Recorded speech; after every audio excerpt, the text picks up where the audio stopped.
Good morning, everyone. Good morning. It is February 9th, 2026, almost 10:05 a.m. So good to see you all this beautiful and amazing Monday morning here in Austin, Texas. Lots to go over this morning. Really excited to have you all join us. Thank you so much for taking the time so that we can do one of the most important things that we really ought to be doing, which is what's going on with the market. Let's learn the market. Let's track the market. Let's see what's going to happen this week with rates, the bond market, economic calendar, activity happening this week.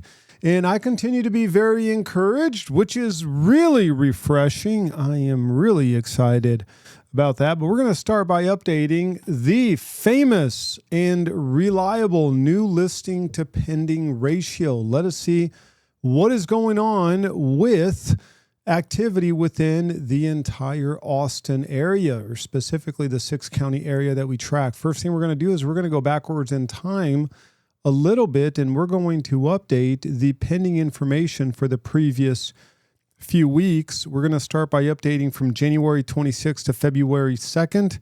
This number is going to go from 362 to 368. Let's go ahead and just get 368 going. 368. Let's see if we need to update the active under contract. That's going to be 410. That stays the same. Let us update the previous week, 19th to the 26th. That's going to be 436. Let's update the previous week, and that's going to be from the 12th to the 19th. That's going to be 421. That stays the same. And then this goes up from 418 to 419. Whenever I just want 2 weeks where the data is correct, and then I'll stop updating. 323, 22nd to the 29th. That's going to be 264. So there we go, 264. Isn't that crazy that agents are still putting pendings that happened back in 2025? There ought to be a fine associated with that. That's going to be 378. And then we're going to go from the 8th to the 15th. That's going to be 372. And then this is going to be 413. So we're all good to go. Everything is updated. Everything historical is updated. Now we can start updating this week. That's going to be from the 2nd until the 9th. Keep in mind that tomorrow morning when you log in and wake up and go to your email, you are going to see the updated new listing to pending ratio, and that's where the price increase, price drop back in the market is going to be locked in. And then, just like we did right now, we will continue to update the active under contract along with the pending. The pure excitement of getting a listing under contract should have you updating the pending immediately. I completely agree with you, Melanie. You know, in so many of the violators, it's new construction, and 90% of the delay in pending comes from the builders, and they just want to keep that listing active as long as possible to draw more and more interest into the property. And I really believe that they ought to be fined. I am totally fine with a grace period. Let's call that a 5-day grace period. Hey, I forgot. Okay, first time, not a big deal. But it's always the same brokers, the same agents over and over again. And it's 2-3 weeks delayed. And that is, in my opinion, absolutely unacceptable. New listings so far. Whoa, 1,061. 1,061 new listings. We still have 13 hours and 52 minutes left in the day, and we've already beaten last week at 1,055. And we're going to take a look at the year over year here shortly to see if we are going to beat the same week last year. Price increase, 176. That number goes down. That's now the lowest price increase number that we've had going all the way back to the end of December. Price decrease, price drop, 1185. That number still goes down, but the percentage goes up. We're back to the 87%, highest percentage going all the way back to the week of Christmas. Let's take a look at back on the market. We're at 184 back on the market. That number also goes up, 17% back on the market, slightly higher than last week at 16%. Active under contract, we are looking at 365. Not a bad number. Last week, which was 2 weeks ago, we were at 410. And that's pretty much a locked number. So we're at 365 right now. That's not a bad number. I'll take that number. This is where you all get to guess. I need 5 volunteers. Keep in mind, if you don't volunteer, you get voluntold. I need 5 volunteers to guess Melanie Price starting us off at 224, followed by Violet at 212. We've got 2 down, 3 to go. We've got Harold at 199, Daniel Cavallero at 210, Ryan at 209, John D at 198. Okay, we've got enough guesses. Y'all really, the upper ones, lower twos. Y'all, it's better than all of the guesses. Like I said, I'm encouraged. 230. Not by much, but I'll take it. I'll take it. Not bad. Now, we are starting off the week at the 0.48 ratio. I'm not concerned about that quite yet because we've had a lot of new listings entering, and that's still listings that are entering the market from that last week in January that we had the ice storm. We're still seeing some trickle-through effect of the listings that are now hitting the market. So it is a low ratio. And we now have 2 weeks in a row where we are not going to beat the same ratio or the same week last year. We're going to be underperforming on that ratio. But we dramatically overperformed 3 weeks ago at a 0.94 versus a 0.87. So let's just get the average ratio starting December 29th. We're looking at 0.72 this year versus 0.78 last year. Not the biggest difference in the world. When we average everything out this year, we're at a 0.72 ratio.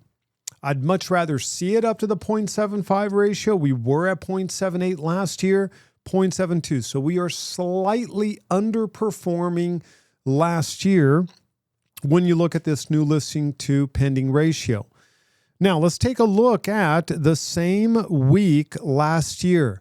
We are down 29 new listings. That number's going to go positive. We will absolutely 100% get 29 additional listings hit the market between now and 11:59 p.m. tonight. I would say that we're going to get a minimum of 50 new listings entering the market. So we're going to be positive. We're going to be positive. We are going to be positive, I'd say, on price increases. I can expect 20 more price increases here today. We are already positive on price drops. We're positive on back in the market. We now have the second week in a row where we are underperforming last year on pendings. 2 weeks ago was 24.1 on pendings. That's a really big number. And so far, we're at 43% underperforming. Now, we all know what happens. That's why we always guess a lower number on Monday. We know that pendings are going to trickle in. We all know that. So we can't expect this number to go up. We are still going to be negative by double digit into the 20%. So we're going to have 2 weeks in a row where that's going to be negative 20% compared to last year. And then we are going to be positive 2 weeks in a row on the number of new listings. So we are starting off February with a reversal of what we saw between January 10th and the end of January, where we are now outperforming last year on the number of new listings entering the market, underperforming last year on the properties that are being absorbed by the market. And of course, when we see that, what happens with inventory? It starts going up. What happens with the activity index? There's a pullback in the activity index. So something that we need to be aware of. Very, very aware of. Let's start updating the monthly. First thing we're going to do is go back to January, all of January. We are at 1484. 1484. Let me update this. 1484 on pending. Let's take a look at active under contract. We're at 1606. That doesn't change. Let's see if we need to update December pending at all. We're at 1336. That doesn't change.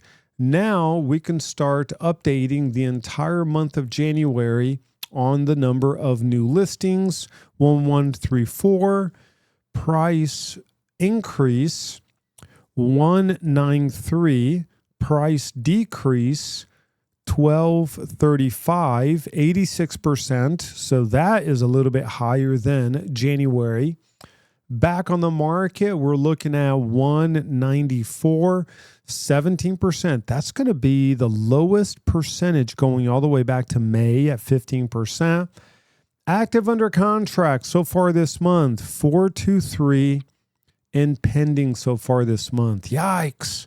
Yeah, we're 9 days into the month and we're at 276. So we're 9 days into the month and we're at a 0.53 new listing to pending ratio. Last January, or February. I need to change this. As a matter of fact, I'll do this. I'll do this here. You know what? Let me do this right now really quick. Give me 1 second. For some reason, I did not change the formatting for this. Okay, so there we go. February, now it works. So February, we're at a 0.75. We're at a 0.53. We outperformed January versus January. January this year, 0.72. January last year, 0.69. Because we had a decrease on the number of new listings entering the market for January. 3827 new listings last January last year. 3633 primarily because of the winter storm. We are at 1134. Now we did have 3,916 new listings for the entire month of January. As of now, unless there's another storm or something else, we are going to beat that number. We're actually going to have more new listings entering the market February versus February of last year, which is why there's such a gap on the ratio, 0.53 versus 0.75. So my prediction right now is that we're not going to beat last year's ratio of 0.75. We're going to come in lower. I think we're going to hit the 0.7 because we're seeing so many pendings coming in late. We're going to hit the 0.7. That would be, I would even say that's my hope, and that would be a really good case scenario. That's what I'm hoping for. We are noticing really decent rates right now. You can look at the bond market behind me. Things are actually looking fairly decent. We had a big spike this morning when some economic data came out, and then really quickly it backtracked. And more people are using Trueflation. We're hearing a lot of talk about Trueflation. I started following them on X. It's like, okay, well, what's going on? Hearing a lot of news, whether it's CNBC or MS Now or Fox Business, Wall Street Journal, Financial Times. I'm just keeping a Trueflation. And okay, well, great. Let's go ahead and start tracking them. And they're being very, very positive on upcoming inflation numbers. And this is going to be a really big week for inflation numbers. So we're noticing a fairly decent rate environment right now. So buyers are acting on the available inventory that we're noticing. So that's why I am saying that I'm really hoping that February we cross into that 0.7. How many listings are we going to get up to this year? Well, that is the big question, right? I'm still going to go for the 20,000. I'm still going. We're going to reach 20,000. I'm still going for that. That's still the number that I'm going for. That's what I'm going for. I'm going to hold on to that. I'm a stubborn human being, so I am going to hold on to that prediction. And then, of course, we've got the question of like, okay, well, when? Last year, the active listing peaked on, let's take a look at it here really quick. Last year, we peaked June 30th. June 30th is when the number of active listings peaked at 18,146. January 9th, I would have said that we're going to reach 20,000 in May. Of course, from January 10th all the way through January, we did notice a pretty substantial backtrack on the number of new listings entering the market by roughly 5%. February is reversing that trend. We're now up February to February, the year over year compared to the first 9 days of February. We're up quite a bit. So I'm going to say early June. I'm going to actually push that back a week, and I'm going to say early June, we are going to get close to that 20,000 active listing mark. That's what I'm going for. It's going to be early June. That's going to be my prediction. Early June. If you want a specific date, we're going to go with June 14th. June 14th is, no, I actually need to do, when is June 14th? Let's take a look at the calendar. When is June 14th? June 14th is going to be a Sunday. Yeah, I'm going to go 15th. No, it's got to be the 14th. Yeah, we're going to go Flag Day. Flag Day, June 14th is going to be when we're going to hit that 20. Put something on your calendar right there. Someone put just an appointment on your calendar. Flag Day, June 14th. Did we reach 20,000 active listings on the market? That's going to be my prediction right there. Let's take a look at the number of withdrawn properties. We're at 147. And the number of expired properties so far, 81. 81 expired properties. Let's take a look at the year over year.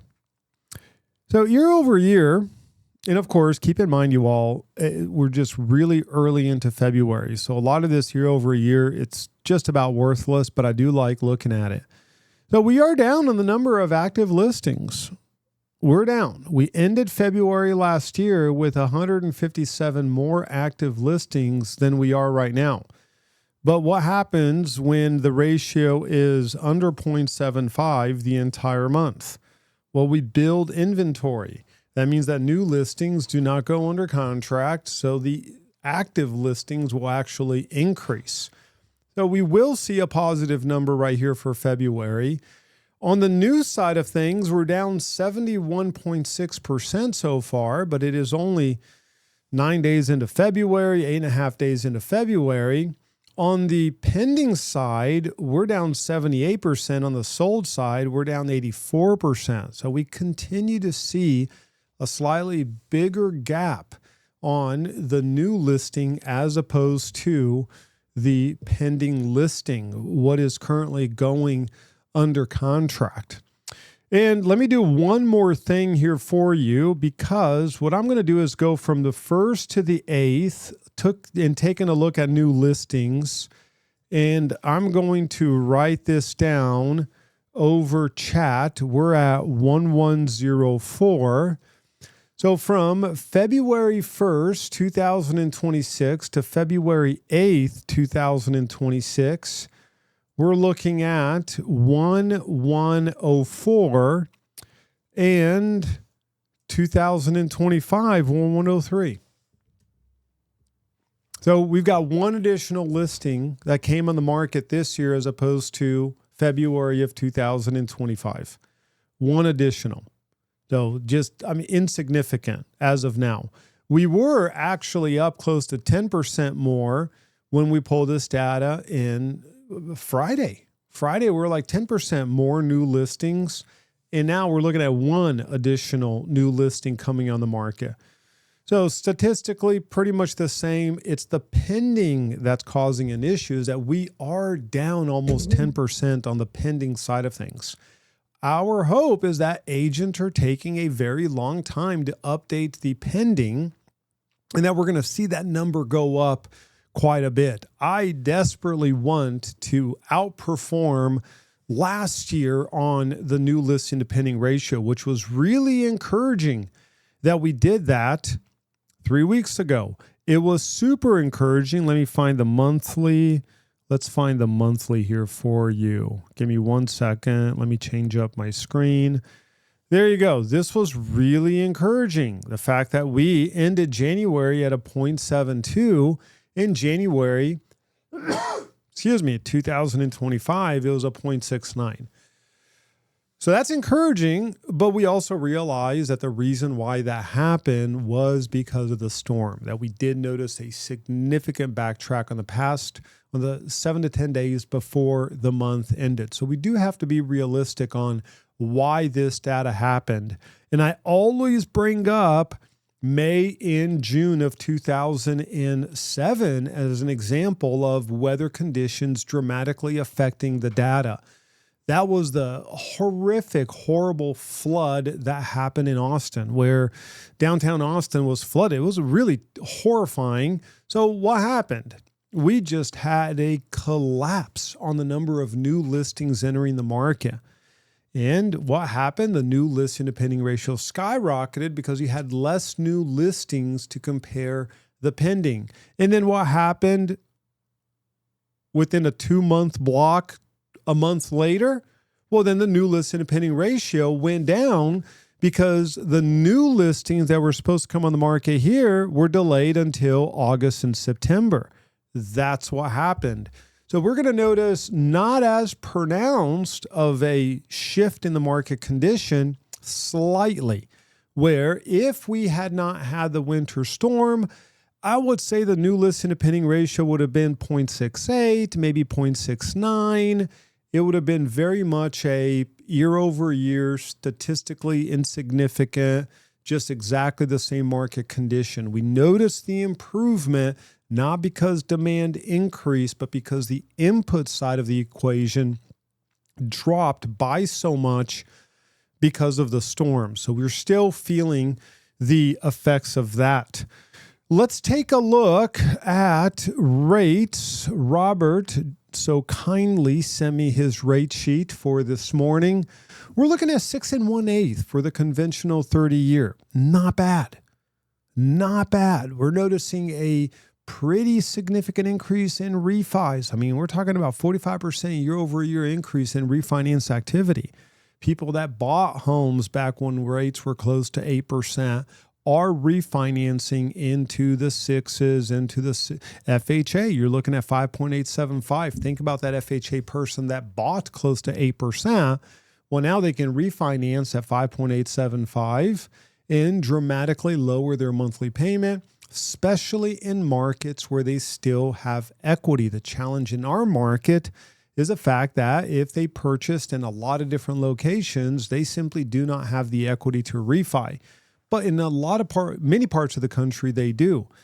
15-year, 5.75, 5.875 FHA, VA6, USDA, same as FHA, jumbo 6.5, investor.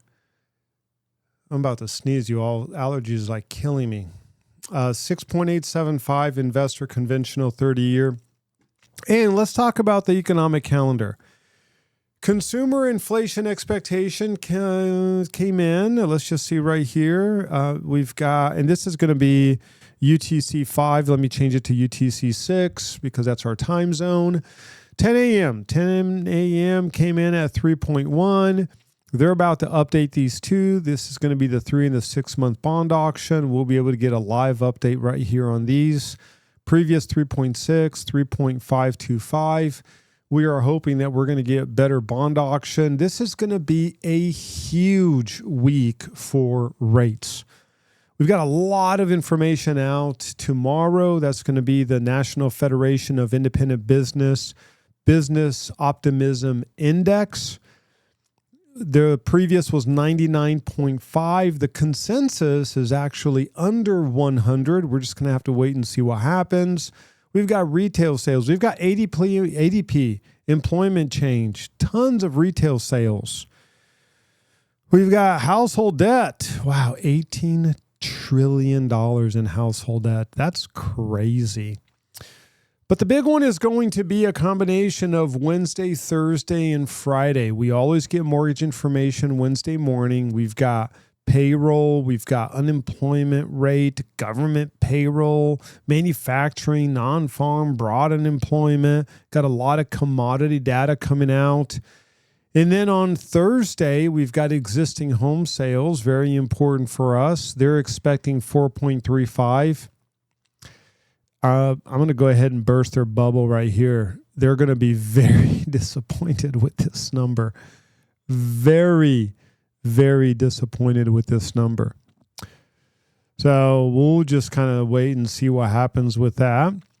We've got what else? But the big one is going to be Friday. Friday is going to be the huge one because that's about inflation. That is all about inflation.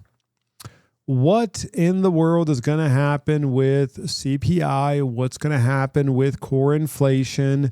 The expectation is that inflation is actually going to go up to 2.7%. Up to 2.7%. That's the expectation. That's the expectation. So we do have one question. Dan, household debt includes mortgages or only credit cards? No, it includes everything. It includes car payments, mortgages, credit cards, HELOCs. It includes everything. Good question. So that's going to be Friday. Friday is going to be a huge day for the bond market. Best case scenario, inflation numbers come in better than expected, but we're just going to have to wait and see, what happens. We are noticing some positive indicators when looking at inflation, but until the data actually comes out, it's all speculation. But that's going to be Friday. So you do not want to miss the Friday meeting because we're going to have the latest and greatest inflation reports, and that's where we update a ton of data that we have that links to the inflation report. We update the affordability chart, the rent versus buy.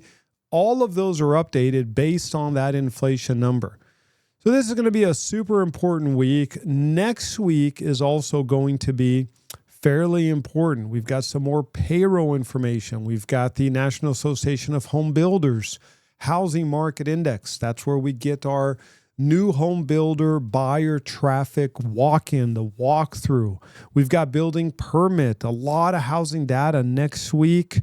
And then what else do we have? Pending home sales. That's going to be published by the National Association of Realtors. And then we've got more inflation data in the form of PCE, personal consumption expenditure, along with GDP, gross domestic product. So with inflation and growth, what is happening with the economy? So you can see that these 2 weeks are super, super important. The good news is that looking at the bond market right now, little bit of a spike before data was released this morning related to consumer inflation expectation.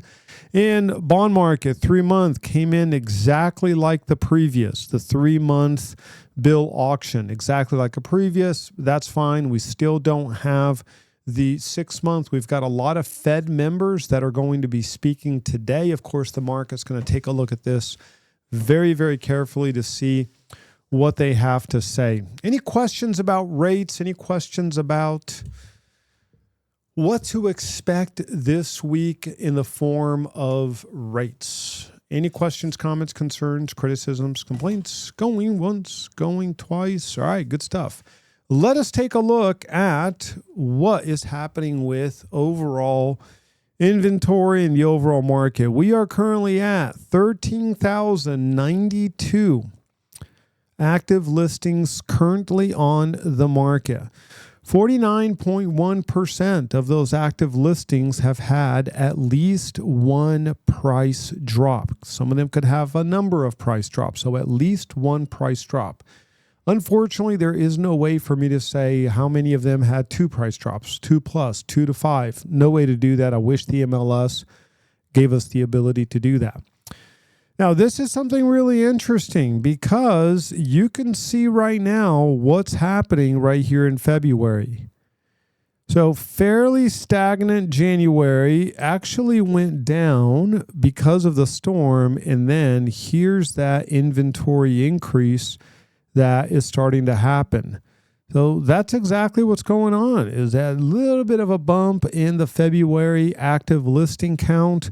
more so than last year. We are up 11.2%, 4,072 new construction, 9,020 resale. On the pending side of things, we are up by 0.5%. Up by 0.5%. So that big run up that we experienced from the second week of February into the end of February slowed down a little bit. We are tracking right there with last year on the number of pending transactions, up by only 0.5%. When you look at the activity index, because we had an increase on the number of active listings, new listings entering the market, a slight pullback on the number of pending, what happens with the activity index? No longer going up. It is now holding steady. It's stagnant, but the good news, it's holding steady over 20%. 20% is the danger line. Under 20%, you're looking at market contraction. You're looking at a dramatic increase in inventory. So we're really close to that line at 22.1. We are under 20% on resale, 19.95. But you know that the activity index is very unique to specific zip codes. Some zip codes like the 3.9, a incredible 47.5% activity index. If you've got a buyer shopping the 3.9 or even the 2.8, do not be surprised if the listing agent says, hey, we're in multiple offers. We are hearing agents say that. And then if you've got the 78741 and you've got a buyer looking there, you don't have to worry about multiple offers. You can tell the listing agent to wash your car while you're showing the property, and they will gladly do that because you've got a 9.09% activity index, which is basically trash. Now, everything is hyper-local. You all know this. There's the new listing to pending ratio currently at a 0.52, and that will mark only one other year in the past 25 years where we've had a ratio under that. But we're only 9 days into the month, and it was heavily affected by what happened late January. I am not concerned with this number. I know it's going to go up, but we're simply publishing the data that we have right now. Months of inventory, we are at 4.66 months of inventory. That number is starting to go up. A little bit of a bump right there on months of inventory. Of course, same reason. We've got a pullback on the number of sold properties. So now we're comparing what is active with the average of what's sold over the past 90 days. And we've got more active, pullback and sold. Therefore, months of inventory is going to go up, but once again, hyper local, 78728, only 1.45 months of inventory. Then you go all the way down to 78705, 15.63. Spicewood, 17.2. Dale, 28.2. That's on that zip code. When you look at the city of Dale, you're looking at 34.5 months of inventory, which is just insane. Year over year, I am very happy to report that the actual local city of Austin is down 3.2% on months of inventory year over year. That's really good news. Although we are starting to see the number of cities with a negative shrink. That number is shrinking. At one point, we had like 10. Then we had like 8. Now we've got 1, 2, 3, 4, 5, 6. Now we've got 6 cities where inventory is down year over year. So that number continues to shrink.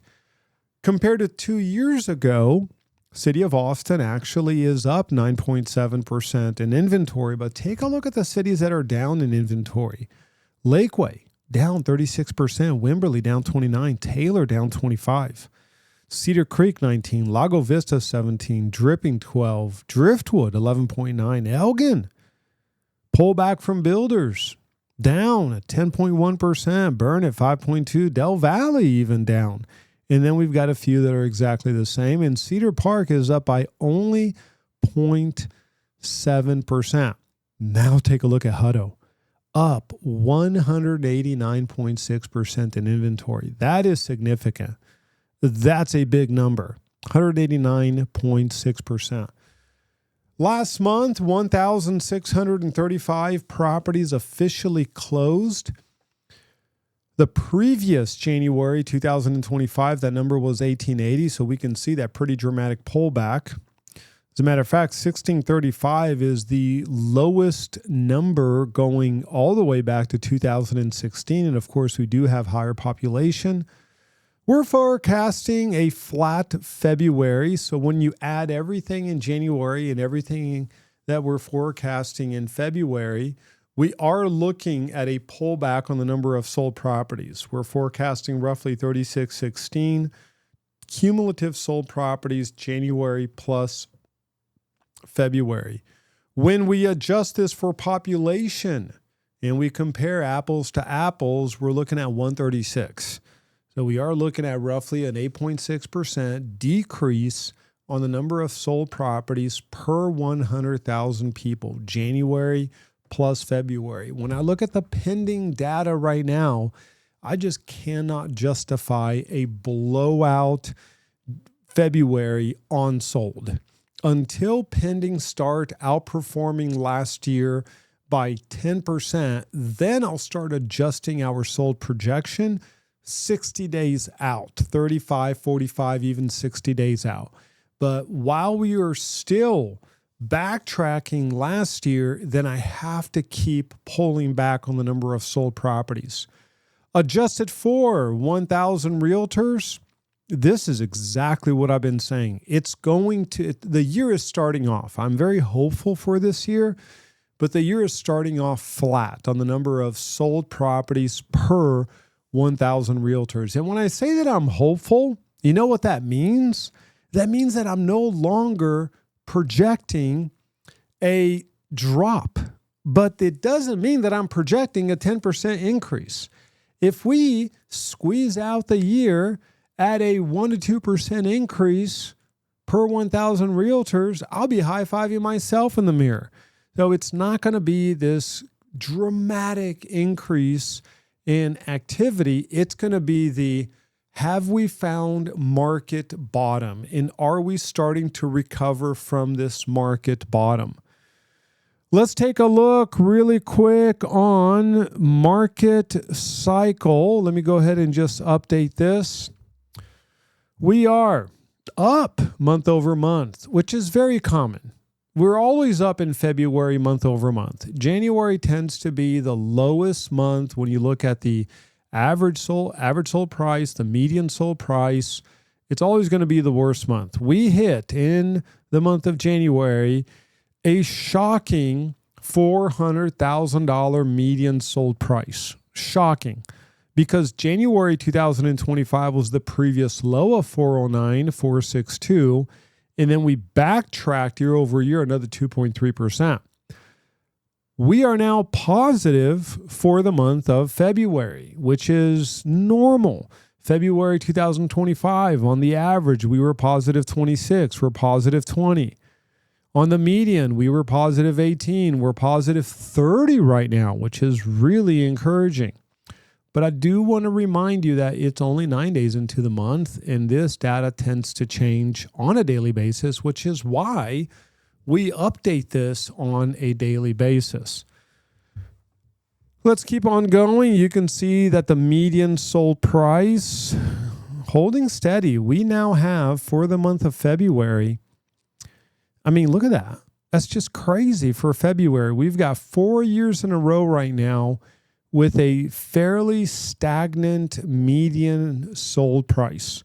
435, 39 to 427, 430. Just slight upticks up and down, but really holding steady on that median sold price. Let's look at a few more things. So far this year, the average sold price, all the properties that have closed this year, $547.93. That's a drop of 4.1%, reversing the gain that we had last year. When you look at the median sold price, we now have 4 straight years where the median sold price is negative. First time since 1987. where we've had 4 straight years where the median sold price is negative. First time since 1987. Crazy. Right now, the median sold price with everything that closed, we're looking at $415,000, which is just really amazing, really quite shocking in a way. And let's take a look to see how this number bumps back up. We're now over that inflation adjusted price. We hit that bottom and now we jumped up, but we're 9 days into the month. 9 days into the month, we know that more expensive homes tend to close in the first 15 days of the month. Less expensive homes tend to close in the last 10 days of the month. I will adjust where this little data right there is so that you can actually read it. I just have to manually adjust that because the line changes all the time, but I'll be sure to adjust that. And that's going to be your market cycle report. Let's take a look at the bifurcated market. And do you notice something interesting there that we have not seen in a very long time? Do you notice something interesting and unique? Look at that. What do you notice right there on the top 25% in the entire market? Down. No longer positive. No longer positive. That is important. That's very important for us to discern. And then you take a really hot area like Cedar Park. Look at Cedar Park there. Really hot area. I mean, I love Cedar Park. Sales down 28. The bottom 25th percentile down 2.1. 9.2 on the price per foot. And then you look at the top 25th percentile. The reason there's a red dot there is because it means that the top 25th percentile is underperforming the bottom 25th percentile. When that happens, the average sold price goes down fast. Because we happen to be in a market where the top 25th percentile has been doing so well that the average sold price tends to go up a lot higher than the median sold price. It creates a graph that is kind of like this on the sold properties. This would be like your normal graph, right? So you've got the median right there and you've got the 50%, 50%. If you've got a market where the bottom 25th percentile is outperforming, then it's kind of one of these. The peak of sold is on the bottom. We've been in this market where we've had more properties selling at a higher dollar amount. That's the other way around. Higher dollar amount. In a lot of areas, we're noticing a pullback. As a matter of fact, we're in a situation right now where 13 out of the 30 cities that we track, the top 25th percentile is underperforming the bottom 25th percentile. But like Violet said, a lot of the reds down the whole column on the bottom 25th percentile and on the top 25th percentile. So it's something that we will continue to track, of course, on a daily basis, because this does give us that forecasting tool. If I'm going to a listing presentation, like I've got a listing presentation tomorrow morning, the 78745, and this is a conversation that I'm having with those sellers. It's like, hey, take a look at what's happening. Take a look at how the percentile analysis is affecting this specific zip code. Let me go ahead and show you really quick. Let's see, where is that info? Let's see if I can find the 78745. Okay, so in this case, actually, it's good for us. This just recently changed. We're actually up on both the bottom 25. That wasn't the case even Friday, which, by the way, that's why I print my listing data like the morning of, because all of a sudden certain properties could close and it just completely changes. In this case, it changed quite dramatically, which is really, really good.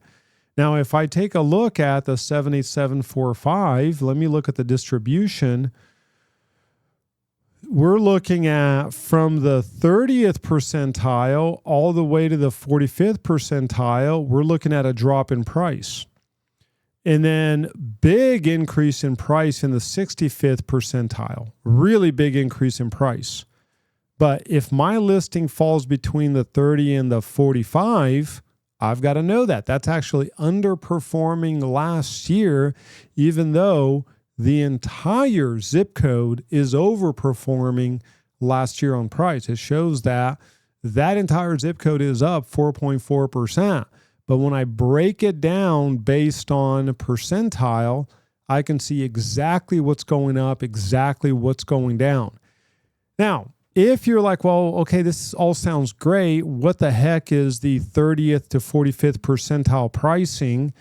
Well, the neat thing is that we actually superimpose all of these percentages within the appreciation. So when you go to data and analysis, and I pull up the 78745 zip code, it's going to download the data and analysis, and now I can just see exactly the price point. So prices within this zip code, and this is going to be page number 3, between the 400,000 and the 480-ish, or I would even say 460, between 406 and 460, we're actually looking at a lower demand for that price point compared to last year. And then you've got from the 550 to the 725, we've got an increase in price. That specific percentile, that block, the top 25th percentile, in this case, the top 35th percentile is doing really well within this specific zip code. So really interesting to be able to point this out to these clients. And then in this situation, we're looking at a flat median price and an actual increase in the average price. So really interesting to be able to point this out. And let's look at a few more things. We've got 7 cities that are up in value. I know you don't like the MLS area, but 4-5 is 10N and 10S, 10 North and 10S. Definitely, that's a very good point, right? So that's why, even though I always look at zip codes because people, really just connect more with zip code and it's a lot easier to pull data, mapping data. You're absolutely right. You can just get one zip code and have, even subdivisions like Steiner Ranch, 78732. Steiner Ranch, you have to look at each little pocket of Steiner Ranch as its own little tiny micro market, right? If you've got that front part of Steiner Ranch, the Canyon Glen Circle area, you cannot compare that with a different section of Steiner Ranch. You have to compare it with only that specific section. And then you take zip codes like 4 or 5, you have to draw some pretty hard lines around pockets within that specific zip code and just be obsessed with exactly where is this property located within that pocket of that zip code. So that's a very good point, Violet. 7 cities are up year over year. 22 cities are down year over year. And when we look at the absorption rate, we're at 14.7% absorption rate, a little bit less than last year, January at 17.9. I don't update the absorption rate until we are 5 days away from the end of the month. So right around the 23rd to 24th or so, I will update the absorption rate for the month of February. And our 0 to 10, 10, the market is amazing. It's incredible. You don't have to do anything to sell a listing. 0 is you're basically going to a food pantry and you're having to steal groceries. We're not at 0. We were only at 0 for 1 month out of the entire 26-year period, or in this case, 20-year period that we track this data. We only hit 0 1 month, January 2009. That was a tough month, I'm telling you. That was a tough. Gail did not get a Christmas present on December of 2008. There was no As a matter of fact, I don't think I ever recovered from that. I don't think I've given Gail a Christmas present since then. So I don't think she's given me a Christmas present since then. We just kind of like, okay, let's just hold firm. Let's hold tight. But we're at 3.07%, or not. It's really not a percentage. It's just a point system. 3.07, slightly underperforming last year at 4.12. Keep in mind that this is a ratio that aggregates all of the data that we put together. We say, okay, if we had to say on a 0 to 10, how's the market? It's just right at 3 for the month of January. What we need it to do is just to start going up month over month. And then what we're looking at as a leading market indicator is overperforming the previous year. That's what we're looking at. That's what we're obsessed with. It's overperforming the previous year. That is why back in 2020, where people were saying, oh, the real estate market's going to collapse because of the pandemic, I was like, no, it's not. All of the data is actually showing really positive. As a matter of fact, you're going to have the hottest time you've ever seen in real estate. You can look at the video online. I even put fire behind me as graphics. It's like, it's going to be the hottest market the world has ever seen. I said that back in 2020, first quarter of 2020. And then as soon as the data started underperforming the previous year, it was like, hey, y'all, you better watch out. Market like you're in a recession. Things are going to start getting really tough here because we're now seeing all of the aggregate data underperforming the previous year.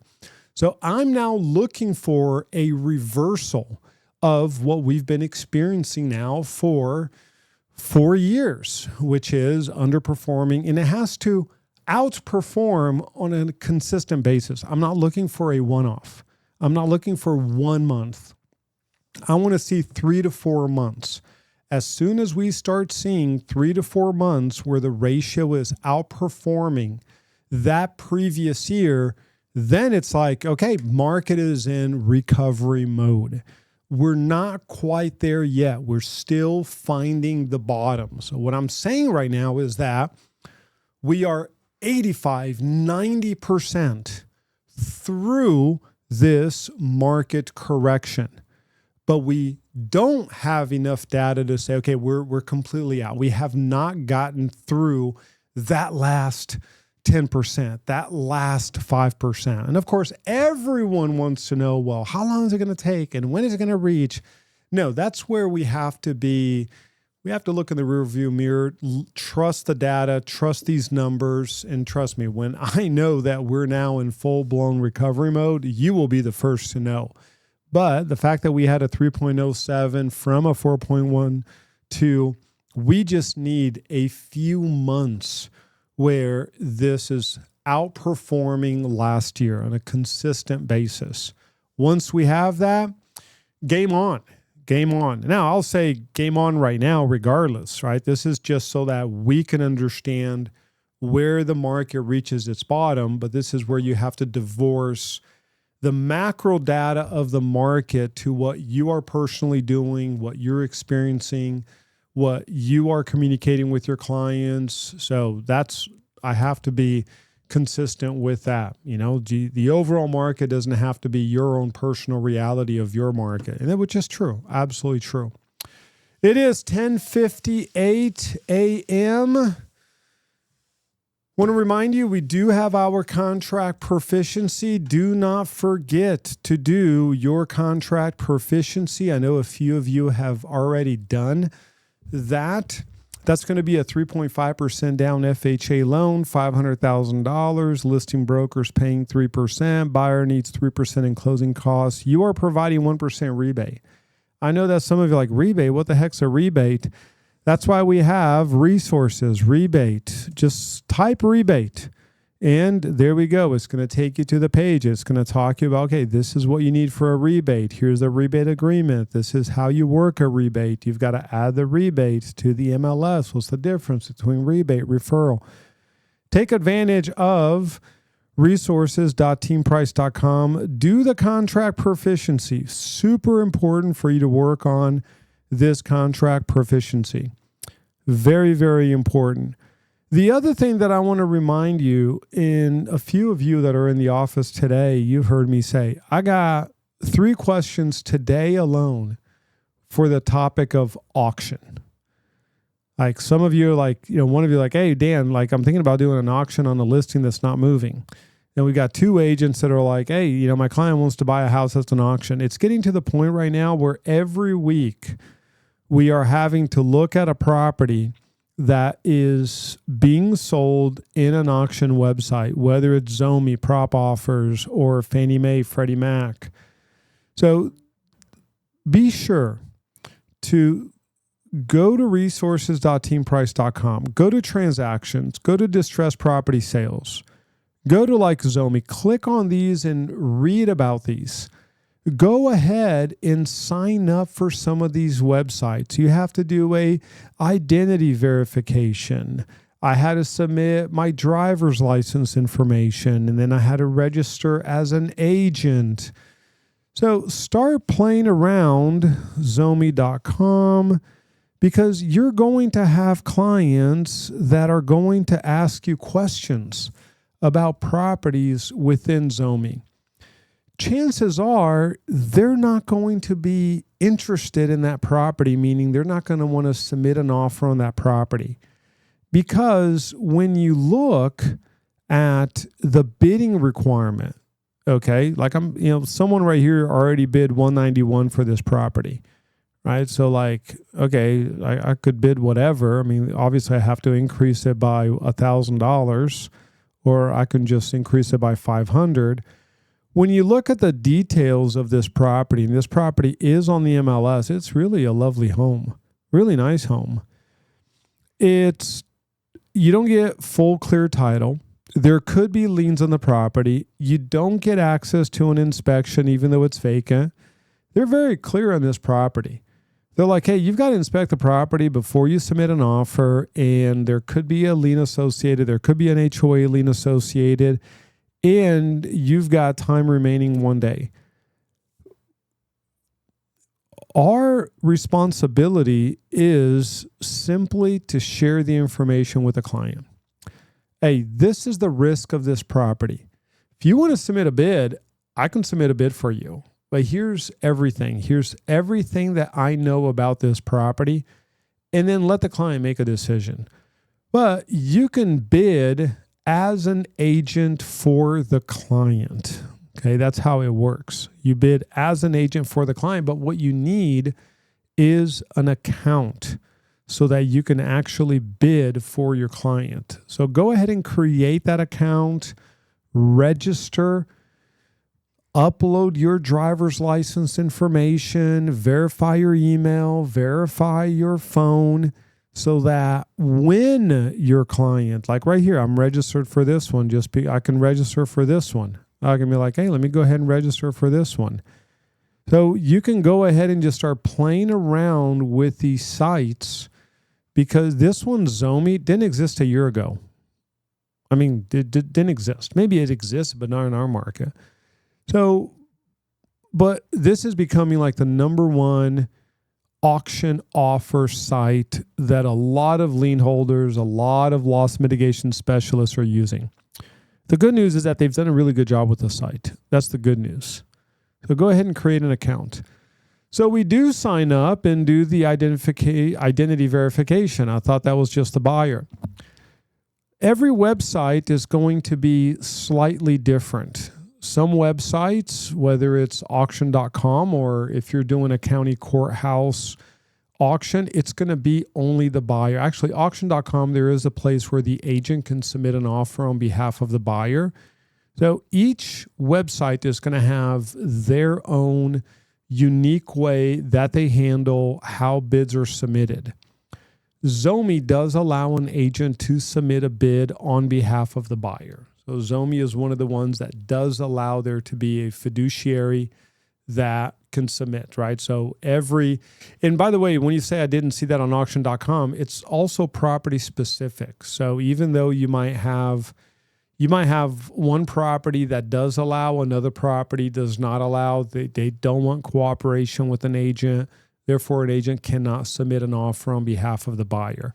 So it's going to be not only website specific, but some websites, it'll be property specific. So keep that in mind. Yo, it is 11:04. If there are no additional questions, concerns, comments, criticisms, complaints, do not forget to join us for our Wednesday morning training, broker Q&A training, and contract review. Please be sure to join us for that. And we also have our Friday team meeting. So do not forget to join us for our Friday team meeting. Really looking forward to our team meeting. We went over the new changes to the contract. I emailed you the changes to the contract as a PDF. Please make sure that you review that. Super important that you review that. Start familiarizing yourself with the way that the new contract is going to look like so that when the change comes into play, you know exactly what to do. Super, super important. Otherwise, thank you all so much for joining. Super appreciate it. I hope you have an excellent day. Be on the lookout for an email summarizing all of this information, and I will chat with you on Wednesday. Unless you have a question, then you're always welcome to give me a call. Hope you have a great day, and I will chat with you later.